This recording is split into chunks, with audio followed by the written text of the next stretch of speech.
சிவாய நம. திருச்சிற்றம்பலம். இன்றைய தினம் சனிக்கிழமை இரவு அடியன் இப்போ எங்கே வந்திருக்கிறேன்னு பார்த்தீங்கன்னா, நம்ம ஸ்வர்ண காமாட்சி அம்மன் கோவில். இந்த கோவில் காஞ்சிபுரத்திற்கு அருகில் இருக்கக்கூடிய கண்ணந்தாங்கல் கிராமத்தில் இருக்கு. ஸோ இந்த ஆலயத்தில் எப்போ நீங்கள் வந்தாலுமே சுவாமியை தரிசனம் பண்ணலாம். காஞ்சிபுரம் காமாட்சியை வெயிட் பண்ணி தரிசனம் பண்ணும். ஆனால் இந்த அம்மனை கொஞ்ச நேரத்தில் தரிசனம் பண்ணலாம், அதே பலன் உங்களுக்கு கிடைக்கும். அங்கே அம்மன் காஞ்சிபுரத்தில் பக்கத்தில் தான், ஒரு 10 கிலோமீட்டரில் காஞ்சிபுரத்திற்கு வடக்கே ஒரு 10 கிலோமீட்டர் தொலைவில் பரந்தூர், இங்கே ஒரு விமான நிலையம் வரப்போகுதுன்னு சொல்கிறாங்கன்னா, அதுக்கு அருகாமையில் இருக்கக்கூடிய கண்ணந்தாங்கல் ஃபுல்லாக கம்பெனி ஏரியா. இந்த ஏரியாவில் அமைஞ்சிருக்கிற ஆலயம் தான் நம்ம ஸ்வர்ண காமாட்சி அம்மன் ஆலயத்தில் அடியேன் தற்பொழுது தரிசனம் செய்து வரேன். எனக்கு பின்னாடி இருக்கிற இது ஆத்மஸ்தி போஜனாலயா. இந்த ஆலயத்தில் எப்போ நீங்கள் வந்தாலுமே உங்களுக்கு பிரசாதத்தை வழங்குவாங்க. நீங்கள் எப்போ காலையில் மதியம் இரவு எப்போ வந்தாலுமே இந்த இடத்துல உங்களுக்கு வயிறார சாப்பாடு போடுவாங்க.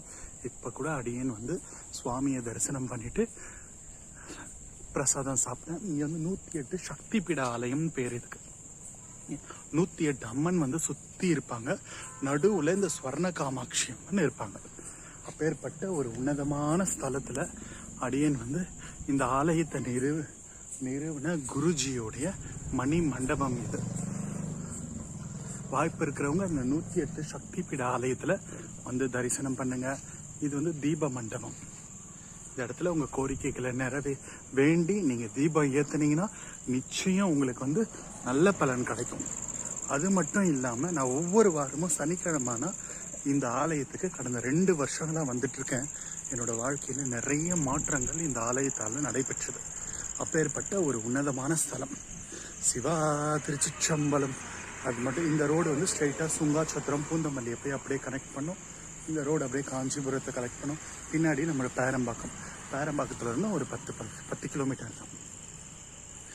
ஸோ இந்த அற்புதமான இந்த ஆலயத்தில் நம்ம தரிசனம் பண்ணோம். வாங்க கொஞ்ச நேரம் போய் உட்காந்துட்டு போகலாம். ஆலயத்துக்கு வந்தால் ஒரு 2 நாழி வச்சு உட்காரணும் அப்படின்னு சொல்லுவாங்க. அதனால் உட்காந்துட்டு போகலாம். சிவாய நம. திருச்சிற்றம்பலம். அழகாக இந்த மாதிரி உங்களுக்கு உட்காரத்துக்கான இட அமைப்பு இங்கே இருக்குது. திருச்சிற்றம்பலம்.